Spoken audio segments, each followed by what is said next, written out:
If you didn't notice, I got a little hitch in my giddy up, but that's okay. You're still here. Tonight we're going to have Yeshua Adonai speak for us, and he's a man of many talents. One of being mushroom ceremonies, so that'll be interesting for a lot of you, I'm sure. We are the Arizona Psychedelic Society, and myself and Andrea here have invited Yeshua to speak. And we're going to take the microphone so I can try to hobble off this stage somehow.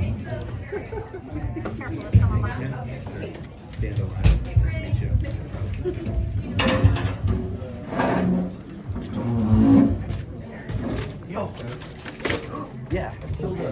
Hold this. Can you hear me this fine? Yeah. Speak closer. She'll kill the music in a second. Lexi, you kill that music. Wait, what? Music? Yeah. Test. Hey, well, good to have you here. Yeah? Okay, all set. Hey, thanks everyone for coming out. I know about half of you, and we've met a couple times, maybe on a video call or possibly in person. The other half, I don't think we've met at all. So, if anything, I hope this is like a handshake. You get to know me a little bit more. We'll love to get to know you more. You're welcome to like grab coffee or go for a hike or something. You can't hear me. Okay, thank you. Is that better? Yes. So, as I begin here, the request or the wishes, this is a relational practice. I'm going to invite us into some meditation in a moment, just a moment of silence. And also we'll have a group reflection midway, and at the end, some form of like looking back on like how is any of this meaningful in our life. And I'm going to speak on the topic of thresholds, this idea of these initiatory frames of our life. Some would call them rites of passage. When we have coming of age, or when we transition into elder years of our life, when we get married, when there's deaths. This is, I'm already pressing the button, so you're getting a sneak peek. Okay, and on the right-hand side, that's just my site. The intention of my site is a resource around how we can have safe practice in your world, and ideally bring in your family, your loved ones. I'm going to speak upon some of the experiences of those I've worked with. I've experienced with several hundred people over the last 4 years or so as a full-time guide, and I've been practicing for a little over a decade. And I will go a little bit into me, but more of hopefully some of these threshold experiences that might be something interesting, and hopefully have you maybe think about your own life and what that is for you. And full disclosure, I've not figured it out. I'm a struggling human, trying to grow, trying to learn, and if my ego comes out, feel free to call me out. It's definitely possible. What's that?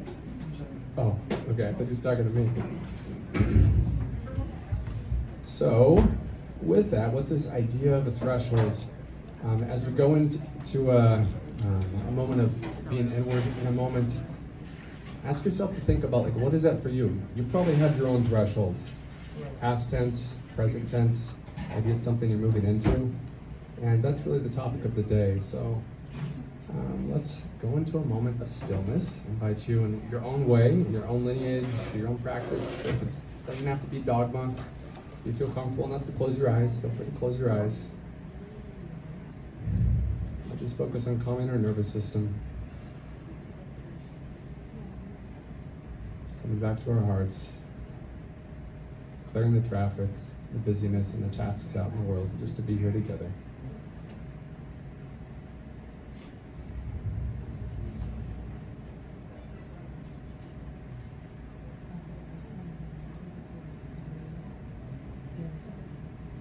In the busyness of life and all our activities, this is a precious time just to be in stillness just for a moment.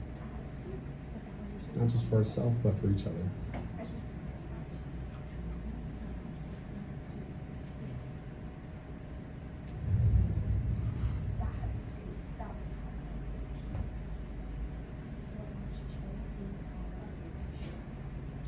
The question of thresholds. some thoughts, or feelings, or memories come to mind, to heart.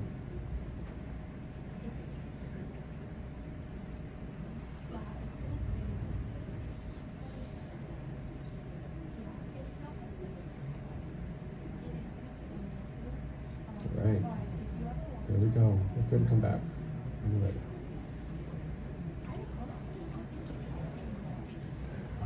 So some of my stories are a little intense. And this one, I was coming out of a psychedelic experience, staring at the biggest bonfire of my life, naked, and wondering, who the hell am I? Where am I? What have I just done? And this was a while ago, a decade ago or so, and it really put me on my path for safe practice, because this was not safe. And I burned my body. I got third-degree burns, which are still here on me as a reminder. And I had just come from 5 months in the wilderness. I walked across California in the PCT, and I was trying to heal, trying to go inward, my kind of re-emergence into the world after disconnecting from a hard breakup from divorce. I had a lot of sadness that I was processing, and I was an active meditator at the time, pretty active, and so I had this delusion, this psychotic break, you could say, and I got pulled into the fire. I wanted to burn away anything but love, and I literally was burning at the Burning Man. And this was a major moment for me, because it had me recognize that I got some things to work on. And as well that it's possible to hurt ourselves. Not necessarily always physically, but it could be psychologically in many different ways. And disclosure, if you didn't read much about me, I'm a combat vet and have that whole story, which I'll get to here in a minute. But there's a lot of pain that I was trying to burn away. That I thought if I could sit in the fire, my mind told me it will burn away anything but love. And it didn't exactly work, so if you're thinking about doing that, learn from me. Maybe you skip that. I say that humorously, but still, this is like the implication on the far spectrum, as all of us are like, yeah, psychedelic, I assume. Most of us, maybe there's some DA folks in here after us, but like, yeah, psychedelics, more of it. These things can happen, and I'm a living story of that, and it took me some time too to recover from that experience, but also it's led me to diligent guided practice more than casual practice on the side, because I was worried about killing myself, seriously. And I've had a few dozen experiences since with various forms of substances, with guides and shamans, and because I was concerned for a long time, would I be okay? If I completely let go of control, what happens on the other side? And it has led me to some pretty extraordinary experiences. So why did that happen? How did that happen for me? So I come from a pretty traditional background. I was actually graduated from Gilbert High School in 2003. And so I'm a local around here. I've been running around the world doing all sorts of things the last couple decades. And when I had left, I was a Christian, Republican, and I was, loving the military, and there's nothing wrong with those things, but typically these crowds bring more liberals, I find, liberal-minded folks. But for me, that was I was at a place where I never thought meditation or chakras or these like things that we talk about in the New Agey world. It was not part of my vocabulary. I didn't even know what yoga was. And I went to combat, had some things I'll share next. And then I'm in Berlin and I had this mystical experience that has like been an anchor for my life. To try to understand what the heck was that? And that's part of what led me into the fire. So I was in Berlin. I'm involved with espionage, intelligence work, and security for various embassies. I just came from Russia here, like 2007, landed in Berlin, and I had never had a substance in my life. think I had drank maybe a couple times, just experimented with some alcohol, but no cannabis, no substance. And I went into a full-on fledged extrasensory perceptive experience for a few months. And it was pretty insane, evoking. It was challenging to operate in everyday life. My job was to lead a team of about 30 people. We're protecting a few hundred people, and my bosses had to fly into the country. They're all worried about me because I was hugging everybody, and like there was like energy coming out of my hands, and I could see auric fields and hear thoughts and all these weird things. And I knew persistently that I'm love, we're love, it's all good. Everything just disappeared. The worries, the concerns that I had, and how that happened, I'm still trying to figure out. But I've studied and explored a lot, and I think something had to do maybe with my sleep deprivation. So I was sleep deprived, like insanely, very, very little sleep for years. And I met a woman. She's not around anymore. It was my ex-wife. But this woman walked into the room, and my perception went to an out-of-body experience. And I'm at the corner of the room, looking down, confused out of my mind. What the heck is going on? What? And I was just like anxious and in awe, and a bit perplexed, really perplexed. And then I felt like a lot of heat, like euphoria flooding over me. And she was a, meditator and spiritual thing, her whole life from a young age. So her sense is that somehow meeting activated something within me. I don't really know what it was still. I think it's silly to just project and say I know what it was, but that informed me. And in that time, started meditating and working on some things, many, many different layers of the onion. And that's what had me, I think, partially when I was in this psychedelic experience, it's like, I want that again. I want to know, like, what's underneath the veil? What's over there when I've come back to this reality, which feels so different. And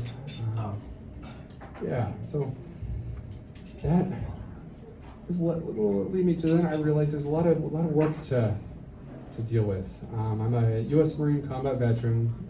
Full disclosure, in the past, been diagnosed with 100% total and permanent PTSD, which means that the guys that were trying to help me thought for sure I don't have hope. That's pretty much what I got. And so I had treatment-resistant depression, severe anxiety, hypervigilance. If I was in this room just 5-6 years ago or so, I didn't think maybe, but I knew that each of you were plotting to kill me.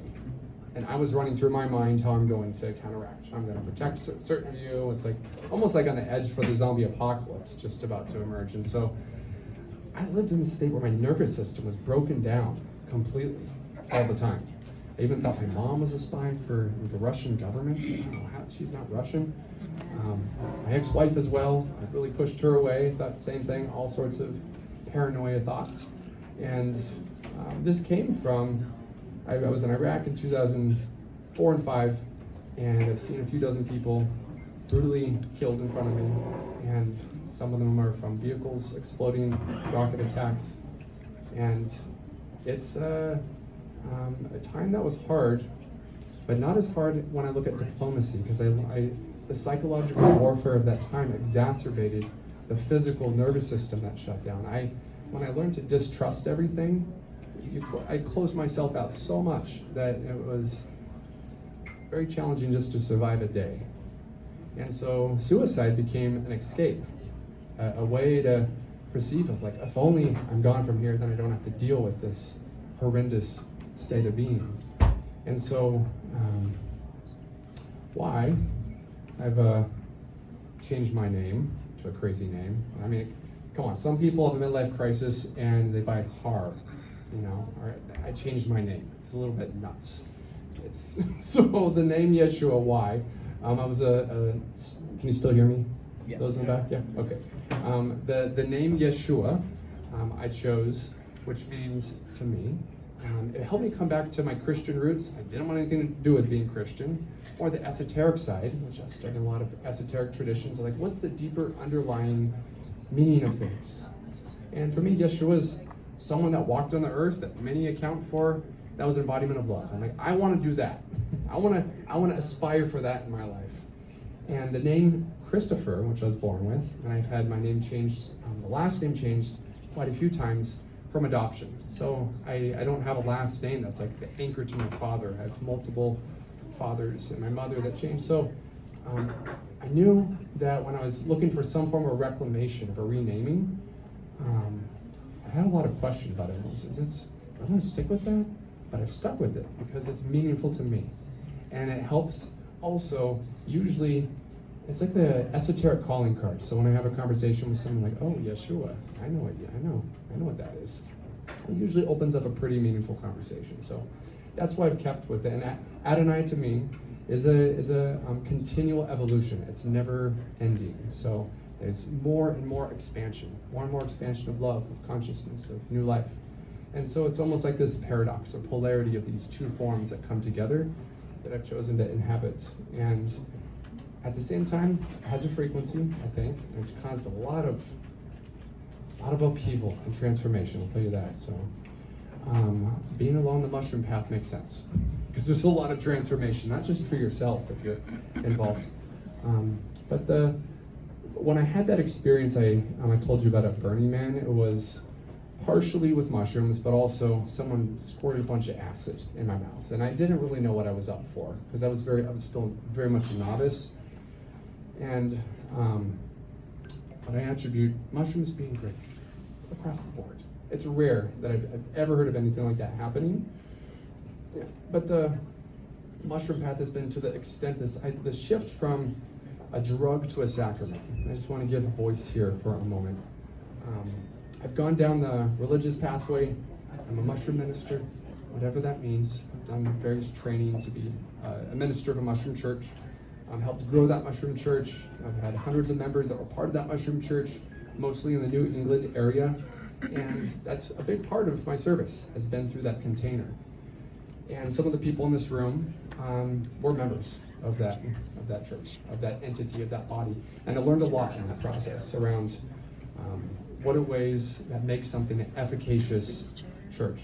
This concept of sacrament is kind of the starting point. If we want to be part of a church, it's like the idea of taking anyone's involved with Catholicism or Christianity, they'll take some form of a sacrament. It's some form of bread and wine, or some liquid, some grape juice possibly. Those representing some form of something more. And so for the idea of sacrament, to me, it's been this like a deepening of relation of communion. And even though deep experiences have brought me little aspects of that, I find that the microdosing has been a big part of like growing an intimate relationship, like speaking to the mushroom, listening to the mushroom, just like going outside and feeling the wind on your skin or the sun on your body. To like hear the mushroom and to listen to what it has to say and to be part of the guidance of my daily life and practice. And in that deepening, I find just like any relationship, there's like a waxing and waning. Sometimes there's a deepening, sometimes there's a pulling away. And I haven't been microdosing actively for a few years now. Had been in and out for about 7 years. And big doses for me are just like once or twice a year. That's it. And I'll get to at the end here. Hopefully I'm not way over time. Then I'm going to share with you. I had to stand in court to defend my practice, my religious practice, and it compromised what I love most. And I'll share with you how that unfolded here in a bit. But this idea of sacrament invites you, if you have a relationship to a substance, like maybe consider going on, like, what does that mean for me? Because the sacrament side, you look at a lot of words and lingo and things out there around legality of like, yeah, you're safe if it's a church thing, but like, how much of is it really your sacrament versus is it just something you do to grow personally a little bit, maybe trip because it's fun, but what does that mean? So, this shift from seeker to guide, I didn't think I was gonna step into doing this full time. It's like as of 4 years ago or so, I was like, hell no, like, I don't want to do this. Like, yes, I love it. It's part of my spiritual path. It's part of my personal development. But like, I'm not gonna do that. Like the guide I go to for years, he does that, and I got my other things I'm doing. And then when I went to the East Coast and COVID had hit, I went from flying high I was working in Silicon Valley with a bunch of the big name companies, and I was teaching them how to connect with nature through biomimicry, through mindfulness practices, through bringing sustainable practices into their operations, to their supply chains. And when COVID hit, I lost everything. I went to having no money coming in, and I had a child that was on the way, a woman that was pregnant. And so we chose to move to the East Coast. That was a big shift for me, where like everything in me was kicking and screaming, where I had my established community in San Francisco, all the cool people doing the psychedelics and hanging out, going to things, and in a small town Maine was the last choice I would have ever imagined to do. So part of why that relationship got spoiled, because I was not accepting and just embracing what was happening for us. So, and my ex didn't want me to be a guy. She's like, hell no. Like, sorry, I was going to say the F word, but when I was there, I had a major, really, what's next? What do I do next? And so I listened. I went into ceremony, sat, and I got the message, Yeshua, it's time to step into it. Like, quit being a wuss. Like, go for it. And then so I had to face that to my ex. So the mother of my kids, like, hey, this is the route I'm going. She says, no way, no, you're not. So whoop, off we go. And that catalyzed a really hard custody battle. So if we're going to do the guide thing, maybe think about before you get to see it. But it has not been easy to do this path. Like, it has been so freaking hard. It's talk about like initiation, rites of passage, doing this stuff. You would like my teachers told me that, and I like realized ever more. So it's true. It is not for the faint of heart. It is so, and maybe they're not for everybody, but it has been for me at least. So, and part of those ways is like I had a choice to step back from choosing what I was doing, because I was told pretty soon up front from the mother of my kids, hey, if you're going that route, I'm going to use it for you in court. And so it was a multi-year process of trying to take me down, and I realized I had to either hide, stop doing it, or I fully come out, and I just came out of the closet. And that has allowed me to show up everything from President Biden down to governors, DEA offices, and politicians galore, city council in various forms, and been involved with some decrim efforts from local cities. And that wouldn't have happened without this restraint. And it's part of what the mushrooms have taught me in deep journeys. Like, this is perfect. It's part of the model. Yeshua, maybe I'm just making that up, but that's what I get to tell me. It's like, this is the plan. Stay on it. It's all good. And it's been a great gift of many ways. And I would say I would have, again, not done it. And sometimes if we're faced with these things in our life, a massive restraint, like, oh, I'm scared, I don't know if I can or if I should. Sometimes it's the very thing if your heart calls you into it and you do, ultimately trust. On the other end, might be some upheaval. But this is an example of that. Oh yeah, just want to say as well, it's a big deal. The DEA commander in Maine, when I testified, he said, Yeshua, keep doing what you're doing. On record. And my testimonies are not saying, hey, psychedelics are great, go consider it because of the research. I say, hey, this is what I'm doing personally. This is what I've been involved with in territories that are technically considered illegal. You could say, I used to follow the religious exemption place for a while, and now I don't. And that was a huge surprise to have such a person that's like in power that ideally would be putting me in handcuffs and taking me to jail, that just said, we need this. We need the harm reduction services to ally with us. Come on board, come over here and let's have conversations. So we have. So this is the group reflection for a moment. It's a one-time really for reflection. You don't have to talk if you don't want to. Everyone has an option to pass, but I find some teachers have invited me as if it's not participatory, it's not developmental. It's just talking to, and most of it just goes one ear, one out the other. So if you have anything to share, maybe someone you trust next to you, or maybe a stranger, whatever you feel you have confidence for, the question is, what does transformation look like for you at this moment in your life? Maybe you just want to share very little glimmer of maybe something in the past. What was that threshold for you? Or maybe even there's something on the horizon. I know it's a big question, so you choose if you want to share any of that with someone next to you. But this is how we thread the web. We thread the web together. Give it a shot. I'll bring you back in a few minutes.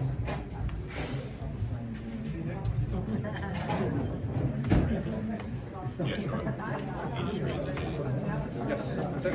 Your question?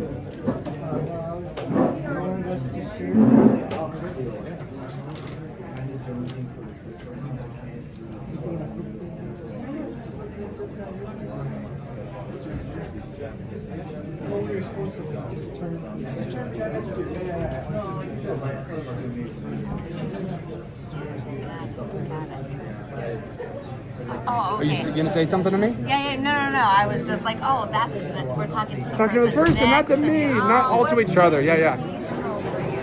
Yeah. What does transformation look like for you in this moment in your life?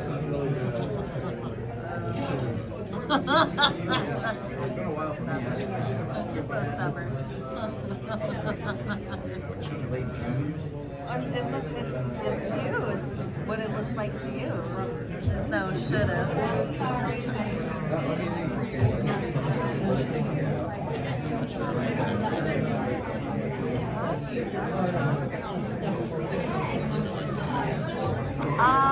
For me right now, transformation looks like a regulated nervous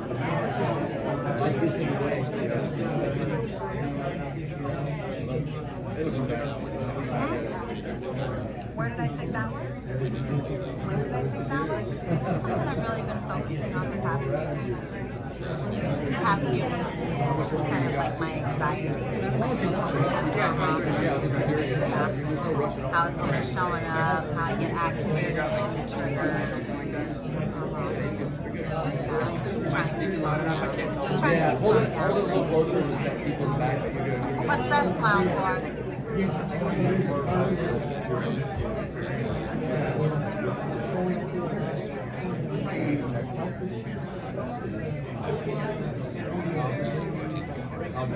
Oh, yeah.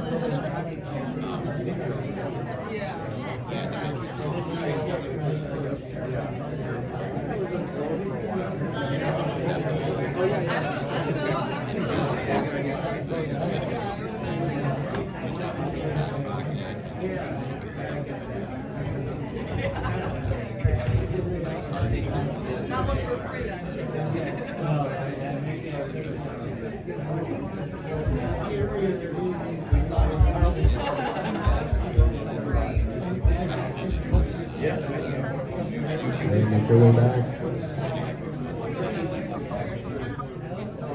Make your way back.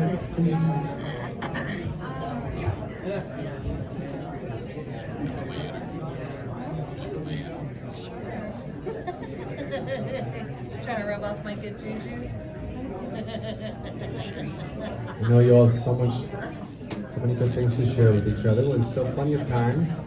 After I finish here, in 20-ish minutes, 25 minutes or so, and then let's keep on the conversation together. So hopefully this got things going. So I'm going to run through a couple clients I've worked with.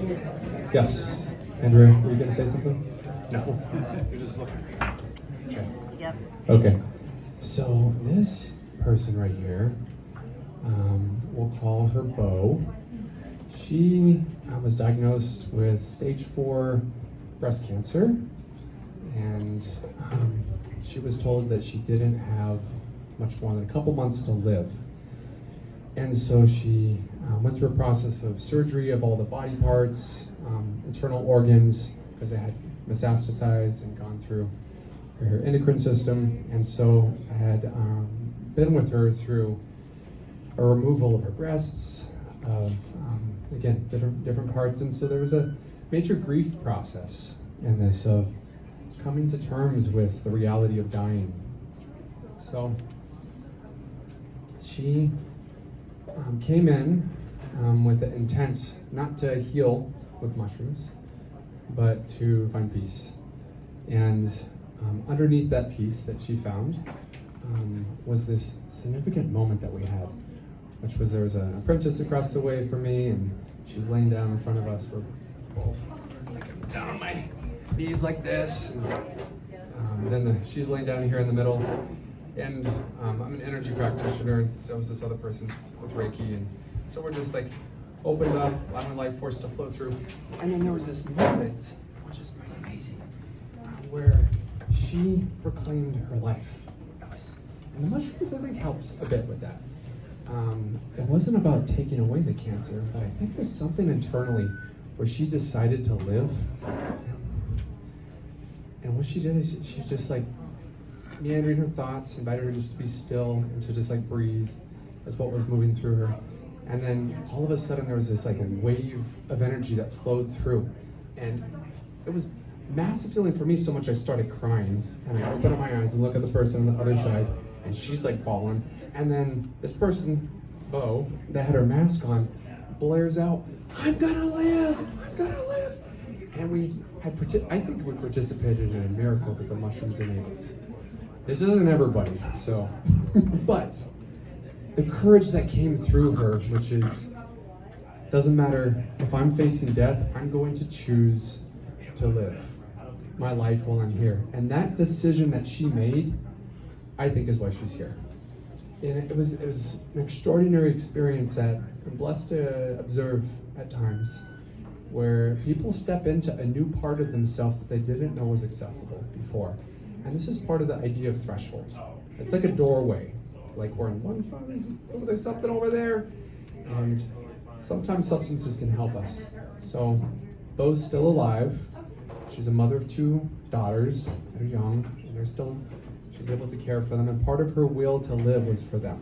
Not just for herself, but she didn't want to leave them behind. Bo made it. This is an example of the learning as a guide. This person I took on, and this is what I'm sharing with you is, I debated about what do I share, because there's a lot of examples, and this one is to humble me, is to like show if you're guiding, if you're considering working with people. As I've shared a bit within my story, many people would be told to not work with me, right? You know, he's a little out there, he's suicidal. You don't work with those people. You don't. They just got to figure it out otherwise. She was kind of in that position, and I said yes to work with her. And so she was sent through a referral network. Some of you were sent through that referral network. And this person, I'll call her Nancy. Nancy it is. Nancy's in her mid-40s, and her father called me, not just last fall, but the fall before. He's a psychiatrist in New York, Jewish family, very wealthy, and he says, "Hey, Yeshua, my daughter has got a ticket to Geneva. She's tried to kill herself many times, and this is the last chance she has. We've tried other guides, they're all refusing, but she's seen your site. I think that she'll talk to you." And I said yes. I took a major risk for this person. And we did a bunch of work together, a lot of progress, and then a massive fall. And so we did what's called a MDMA MAPS therapy, or MAPS protocol, so 3 different journeys over a period of roughly 4 or 5 months, and then a 4th one. And the first couple ceremonies were moderately effective. I think it was more just like her having connection to another human being that gave a shit and really was there for her, that she could trust. And part of the connection with me and her was she felt that I had immense amount of trauma past, that she could see herself in me, I think. Like, okay, and that's what she at least told me. And the first 2 MDMA ceremonies didn't have much effect from the substance. We brought in mushrooms in the second one, and part of that was because all of her antipsychotics that she was on. So without getting into what those cocktails look like, with this person, just like many others that are in critical condition, I brought in a co-facilitator, who's the medical doctor. Right, this person was a nurse practitioner, and then her psychiatrist, and then her father. So I had a whole team that was working with me. But the implications I didn't expect was that after she got off her antipsychotic, as she told us that she was still on, but she wasn't, she had an amazing 3rd ceremony. It was the most extraordinary moment of her life. Huge uplift, started making big changes in her life. She went from living in a bedroom like this and not leaving, having friends, hating on her family, had gone through multiple cycles of thinking her parents are after her, that they work for the FBI and they're trying to plot to kill her and different things. And she broke that. She was out of this cycle. She was like living a life. She started an online jewelry business. She's like feeling purposeful and connected, and started like peripherally dating. And it was amazing to see this progress in her life. But then after the 4th ceremony, which was good, which was successful, she all of a sudden I pulled back. I said, now we need to spend less time, because she was dependent upon me, it seemed like, for her development. And as I pulled back, I became the enemy. I became the FBI, and I'm plotting to kill her with her parents, and they reached out to the referral network, and all of a sudden, I'm in a big old mess. So, that's a challenge, and it's just one of the examples of the challenge of this work, of who do you help, when, why. That's just one of my learnings as a guide. I share vulnerably with you. There's more if you want, but we only got the time for all of them. And most people are not in that position. Well, that's a rarity, but still, these people exist, and it's a question, how do we help them? Because I've been there. It's a big question, how do we help those? Because if therapy and all the other modalities are not working, when people are about to take their life, what do we do? Last example here is different kind of archetypal example. I have a 6-month cohort. Some people in this room are part of it, and that's for those that I've worked with, have at least a year of work together, and then we work in a group. Woo! Okay. A group ceremony and an individual ceremony in those 6-month window of the winter, because winter can be hard for some folks, especially where it's dark and gloomy. And this individual, he had lived in almost a similar scenario, lived in isolation. I'm an architect up in Canada, prolific, really good at what he does, but had retired, felt a sense of loss of purpose, and became like a pack rat, and like lived and pushed away all the other people, and like his home just became this huge pile of junk, like even trash, like he'd keep it in the home. And like so brilliant, so many ideas, and so many like unique things that have been created but only half created. And so first ceremony, a year or something ago, opened him up to recognize, start loving himself, start finding a sense of like, oh, why am I doing this? And there was a childhood shame experience, long time ago, 8 years old, and I've got permission from these folks to share these stories, which I'll get to in a minute here. But at 8 years old, I'd stolen something from the aunt, a pair of dice, rolling dice. And that story is what has plagued every day of his life, that I am a problem. There's something innately wrong with me as a human being because I stole those dice. A lot of people have similar stories. And just sometimes realizing these moments of what it was in our own life that is plaguing our view, our perspective on the world, that opened up a whole new other reality for him. And he had his first dinner. That was kind of like a main milestone. We've done a year of coaching every other week, which is a lot of the folks I work with. And then now with this group, he's now feeling like he's able to open up in the group, which is a big deal for a lot of us. I find when we can be seen in a group, and it's not just individually one-on-one with someone, but with a bunch of folks, and we can be celebrated for who we are, along with embrace for the things we may not accept ourselves, things start shifting. So back to threshold. Part of that sometimes is just something that maybe we're holding on to, whether it's lack of forgiveness, of a family member, of a past person that did harm to us. If we say so, well, whatever our story is, when we can come to terms and re-relate to those experiences, that's usually where we're hitting a threshold, I find, where we can move through. So, this is where it gets interesting. I'm not the typical guy that's going to talk about tech, but when I was in Silicon Valley, I moved there because when I was in meditation experience years before then, I got, Yeshua, you want to participate in the scientific discovery of soul. What does that mean? Part of that, I think, is tech. Technology can assist us to enhance our well-being, enhance our consciousness. And so there's a whole movement called the consciousness hacking community, the transformative technology community, Wisdom 2.0, a bunch of other things could rattle off, but it's a whole thing. And I lived at the hub of that space for a long time, probably more informative than other places I've lived. And so for guiding, one thing that I do now that's very different, I'm going to invite for any guide or someone who does form of guiding, the top left-hand corner is called Homecoming. I've been involved helping develop that company. If you are a healthcare provider of any form, probably there's various folks in here, it's designed specifically for those that are more in the alternative space of healing. So it's not insurance claims, but everything else. So basic stuff, scheduling, communications that are HIPAA compliant, and finance and things like that. But more than that, integration. And this is what I found is really interesting when I want to talk about the rest of the talk, which is the opportunity or the future of integration. What does that look like? And so these other things on there, I'll just get them over with. So the left-hand side, heart math, If you haven't used that, I highly recommend it. It's more popular, been out there for quite a while. Use a device, connect to yourself.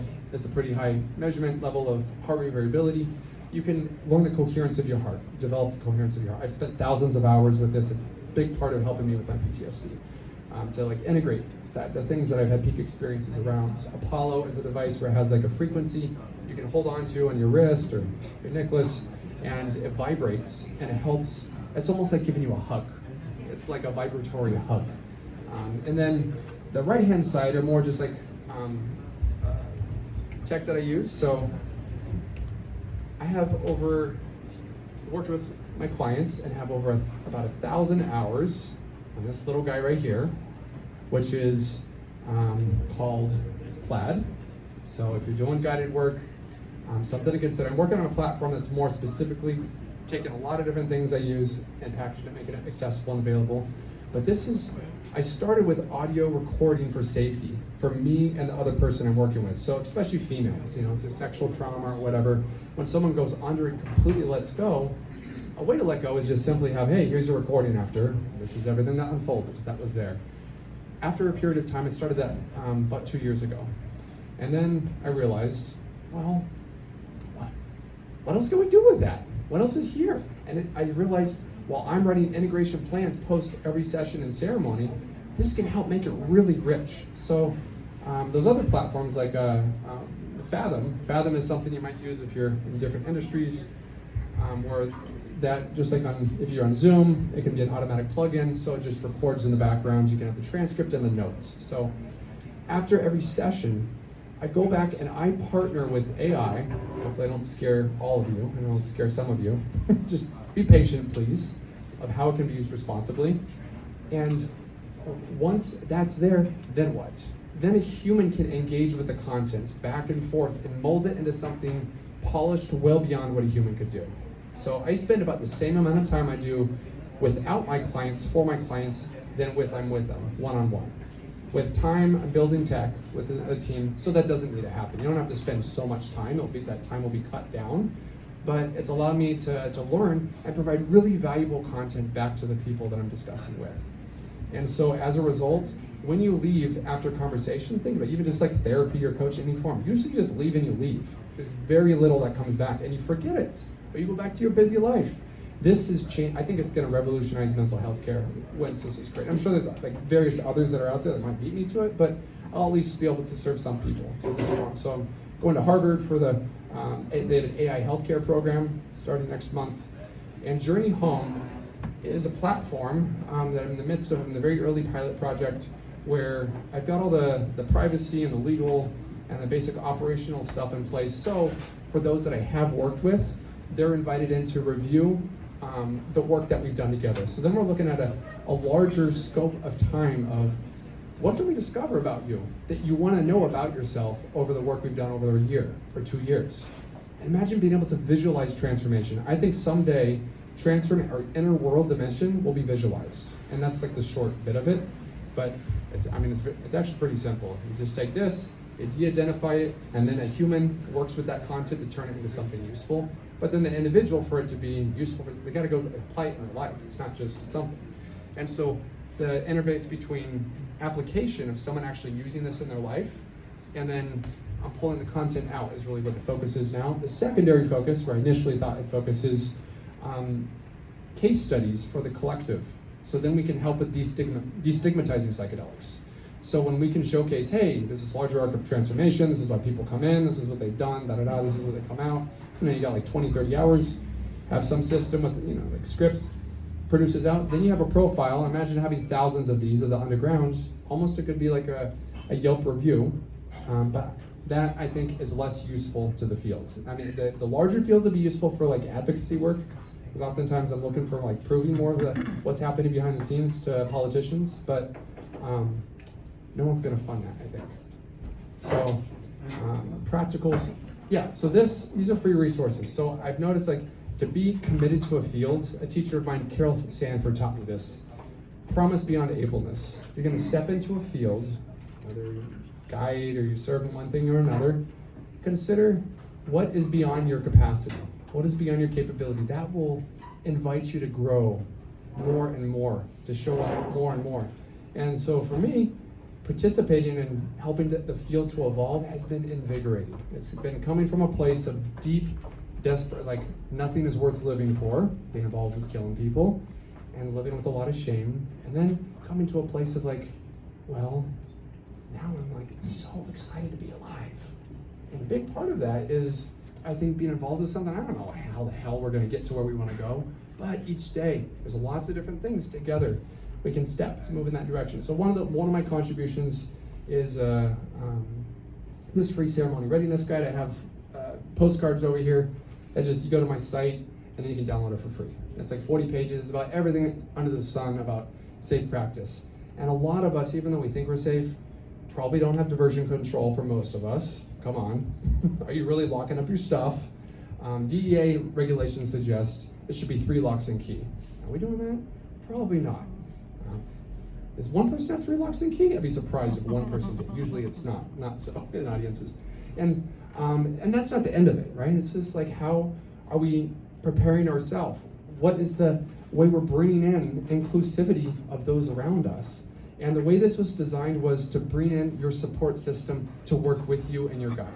So I'm hoping to spend more time here, in the process of moving here, but like, I only know one guy there, Andrea, that's over there. Let's say you're working with Andrea, you're going in, you're doing the good work with her, but also, how are you inviting more and more of your people around you? So you do the work with your guide and also with your beloved, with the people you don't think that are gonna listen or understand. I'm not saying to tell them the whole thing, the whole shebang, but the intention of having that, and there's like various prompts to like try to open that dialogue, because those threads, I find, are the ones really where we're helping to shift the field, and we're having more of the support and accountability back in our life. But as long as we keep things hide and secret over here, might be missing out on a lot of opportunities.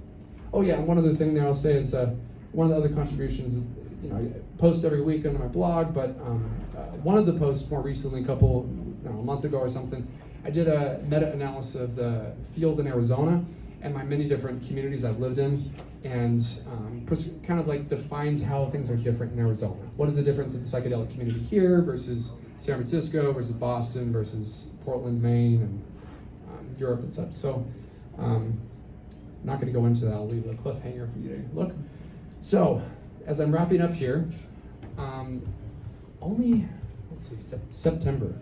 September, I was in court for a couple days, and I had to defend my spiritual path, my religious right, working with mushrooms, to have my kids. And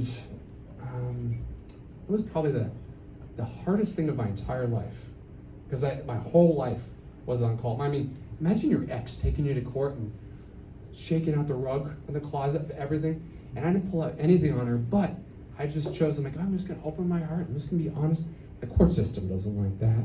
It doesn't. No, believes that against it. But it was liberating for me internally, and I trust with time things will shift with my kids. I'm able to see my kids, but I have to see them now supervised, because I'm considered a drug addict, because I use illegal substances, and I'm a dangerous human being to the field. So because of that, I am ever driven to figure out how to shift legislation. Without that drive, without that fire under my ass,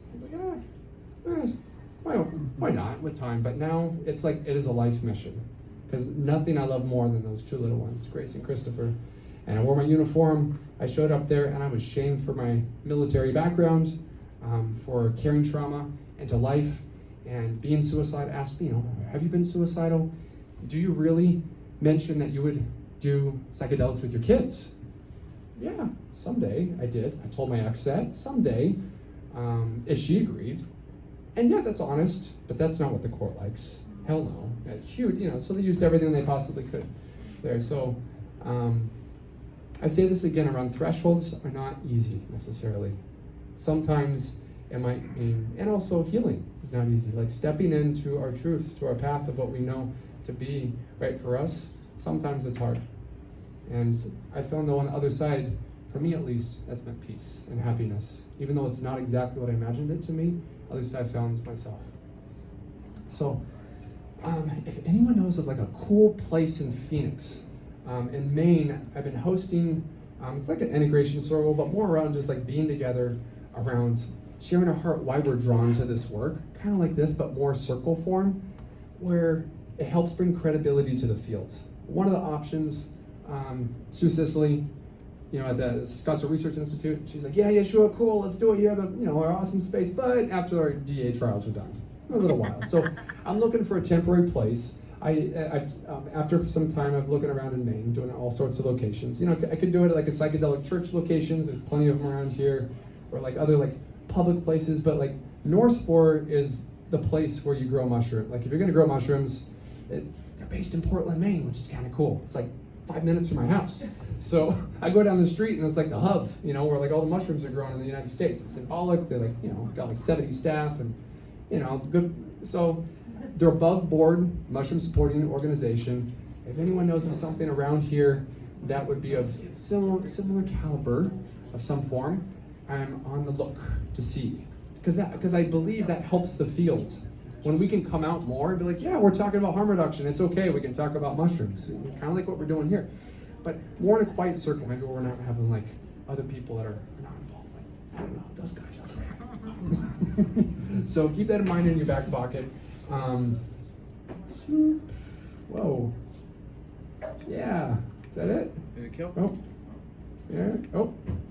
Yeah. Okay. I think there's one other one in there, but so did I cover? Yeah, I can think I covered enough. Yeah. 3 minutes over.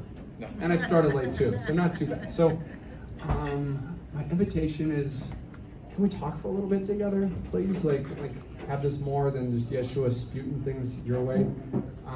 Happy to answer questions or to speak further about things, but also really would welcome passing on the mic to anyone else that wants to add around anything. So this is a little bit of a group discussion. So go. Anyone? So when you had your first breakthrough from your PTSD with substance, was it mushrooms the first time? Or was it at that Burning Man with the mushrooms and LSD together?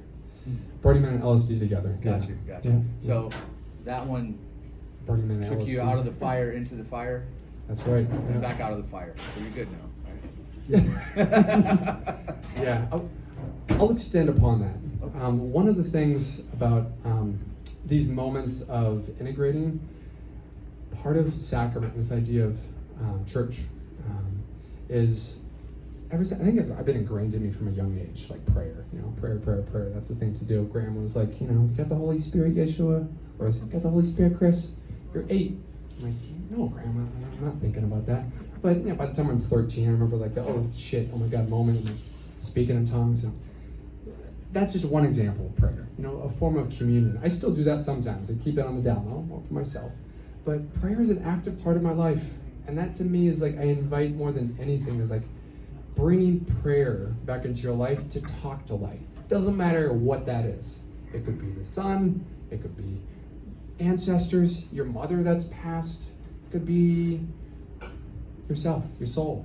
Maybe it's an entity of some form, a lineage of Eastern, Western tradition. It don't matter. But practicing prayer, I find, is a way back to ourselves, a way back to come into a relationship with life once again. And so one of the most powerful prayers of my life was, I remember after this like moment of burning myself, and I come out, I'm like, whoa, what do I do now? And I'm just like walking around aimlessly around the playa, Burning Man.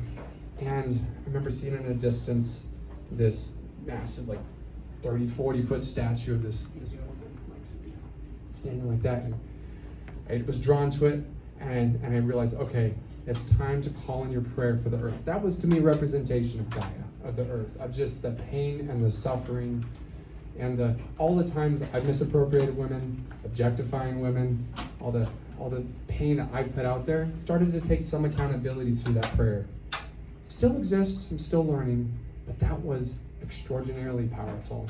And that, I think, reframed my direction of life. Of like, I'm going this way. And that's my welcoming for you, my invitation for you, is considering prayer, just like speaking quietly in the stillness and listening. One of the forms of prayer, I learned from a teacher, Kachif, who's passed, he says, one of the greatest forms of prayer is active listening. Just to be present and to really be here with someone. just like you're giving me the opportunity, you're being in a community of some form. You're really here versus thinking about something else. Could be another way of looking at it. Prayer is definitely a form of meditation. I mean, Yeah. so absolutely. Yeah. Prayer is a form of meditation. Yeah, thanks, Gary. Does anyone else have a comment or? Yes, please, question. I don't have any background in like recreational drug use, like drug governance, other people do this, I just want to talk to people. But I have, and it's a really late meeting, no real reaction at all. So like I'm physical and so much worse and definitely have that experience. And my question to you is, since I don't have the background of toxic and other kinds of experiences, would it be qualified to help people other people? Well, I think we might have a lot of different ideas around how to answer that question. I'll just share from personal experience that with time, I've found that I'm able to be there more for others with my presence through my understanding of these multidimensional worlds, of the depth of moving through thresholds or pain. And by practicing letting go is typically one of the biggest things that we learn, that I've learned, at least in these experiences. And if we've not been able to let go and practice letting go, and I don't think it's only through drugs or sacraments, but it's a big way. I mean, it's like someone told me this before. Would you ever go into the wilderness and it's weird. When you go into, oh my God, I'm deaf.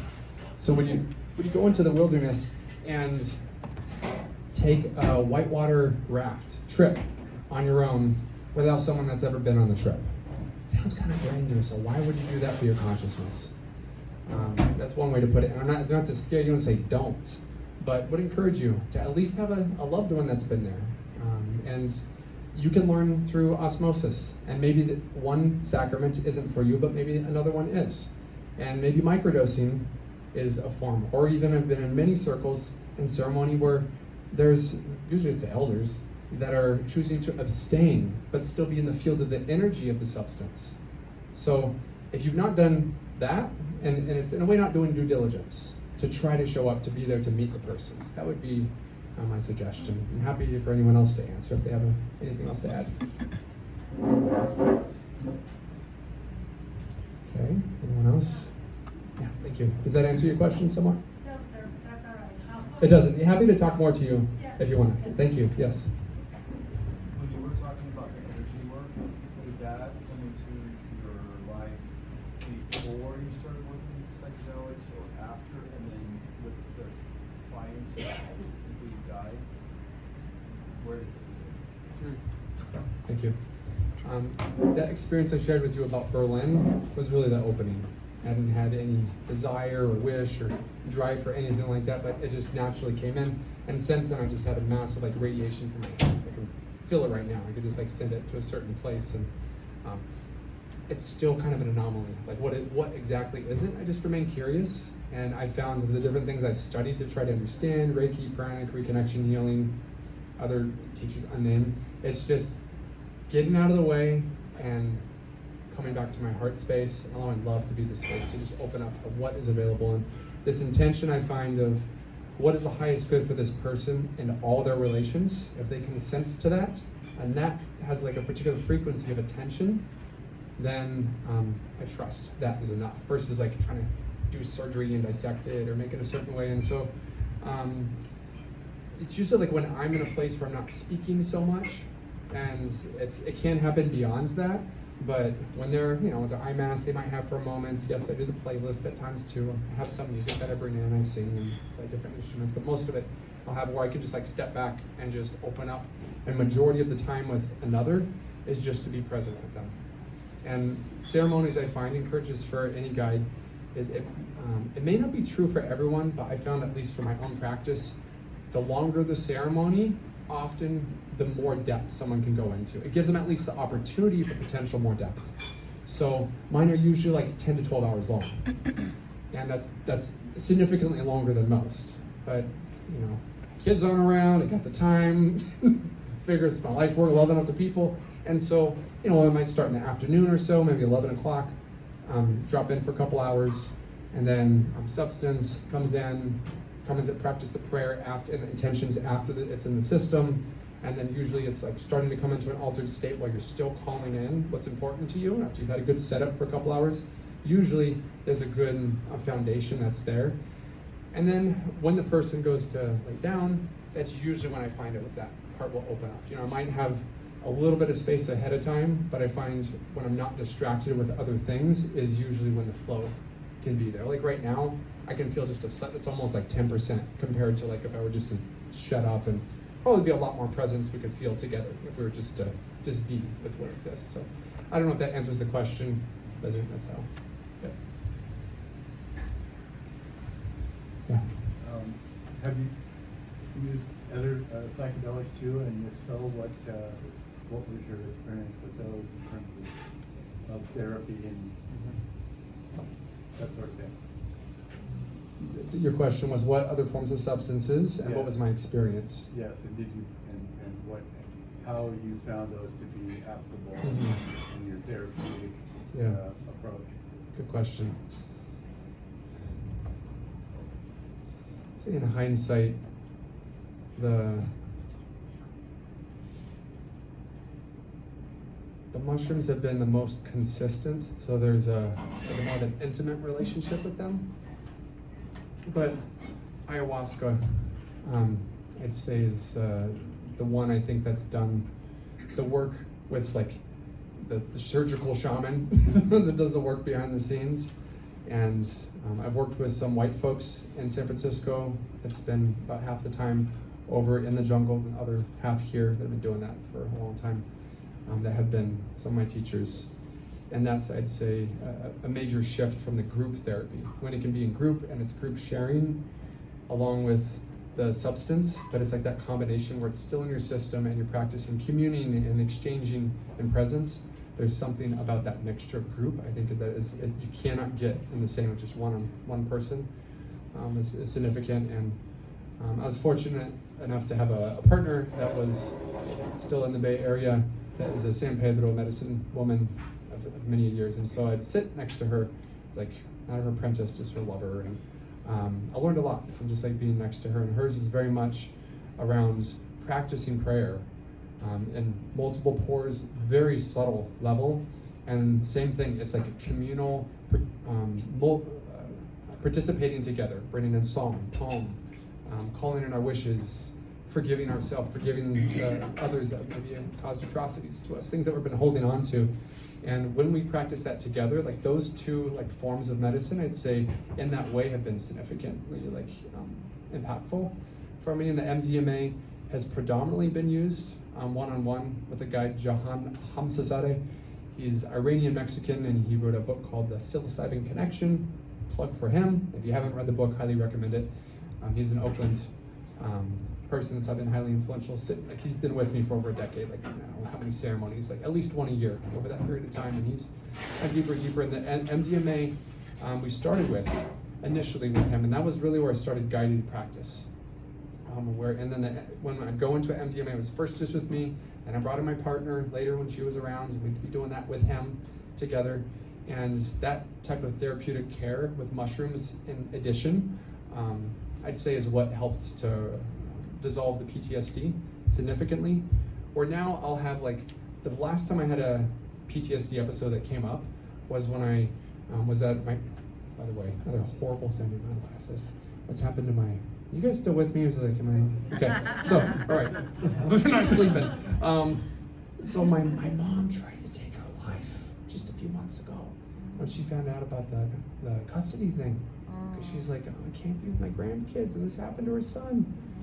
So that's been I'm processing that part of the decision with all of this and things like this happening.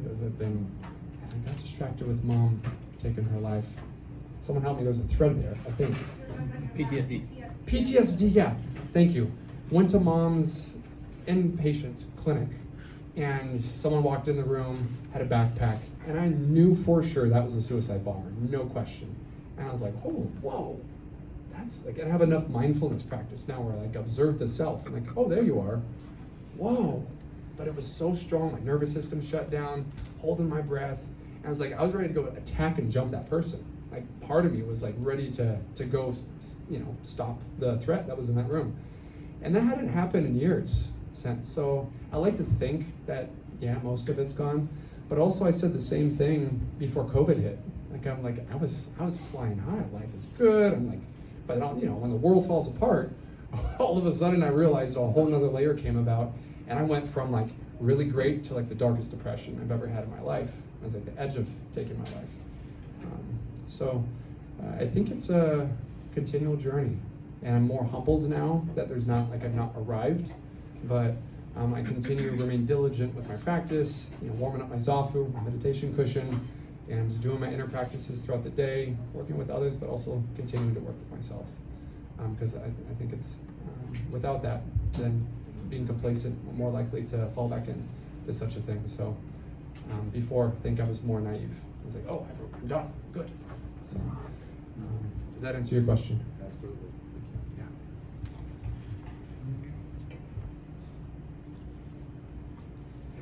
So starting from here, going forward, what do you see your transformation as? Thank you.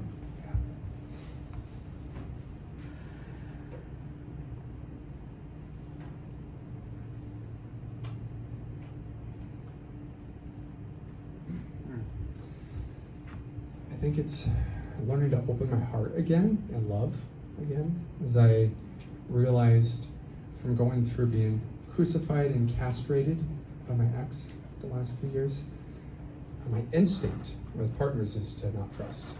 So it's to remain at a distance. It's to stay back. So the transformation is to learn to trust in that aspect once again. I'm thinking for the right reason. It's fine. Be with me. And what else? Reestablishing a new base. I think that's here, but I'm paying attention. If it doesn't quite fit, then I'll move. I've moved much of my life, so I'm comfortable with it. So I think there's like a maturation around landing somewhere at some point.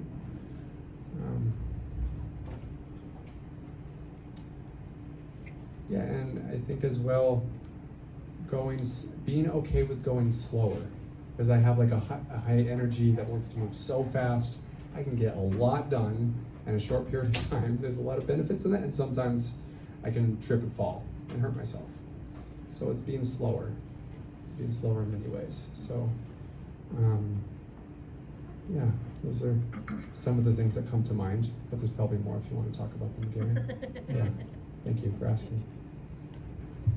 Taking quite a bit of your time, everyone. I know we're well over, so just want to say thank you for being here and being in conversation. And just like what I started with, I welcome to be in conversation. I know you came here, maybe not just to hang out, just to hear a little bit, but I'm leaving this Friday. I'll come back in a couple weeks, and I just would love to get to know those that are here and just like learn more about your life. It's not about, oh, look at that. It's not doing about work together, but getting each other's life. Nice day. That's all. Yeah, put your hands together for Yeshua, everybody. Awesome. Yeah, that's fantastic. We're going to stick around and talk for a little longer, but a few announcements. So next week we're doing psychedelic trivia, whole batch new questions. So come on out. You want to beat that guy over there? He's the reigning champion. We gotta knock him off the pedestal. Adam always kicks everybody's butt. So, and then the following week we have another speaker, I believe. What's the date of that? And then we're doing paint and sip. We're gonna do a psychedelic paint night here, Kava. Make some painting, some psychedelic inspired artwork for the season. It'll be fun. Everything's on the meetup, so check out the meetup page. You got anything coming up? You want to announce? Yeah, just our bi-weekly talking circles on Wednesday, and we are not doing our online recovery tomorrow evening because our facilitator isn't available, but we will be having our third Sunday in-person recovery, and that will be posted on Meetup as well for December. I think you also posted a potluck for the 20th. Yes, that's the 20th, December 20th. We're doing the potluck at Papago Park. it's all in the meetup, the directions, how to get there, everything. It's like 1000 College Avenue or whatever. But we have a Ramada reserved and everything, so come on out and have some food, bring some of your favorite stuff, and we'll all share. It'll be good times. That's it. Yeah, I think so. Enjoy, hang out, everybody. Thank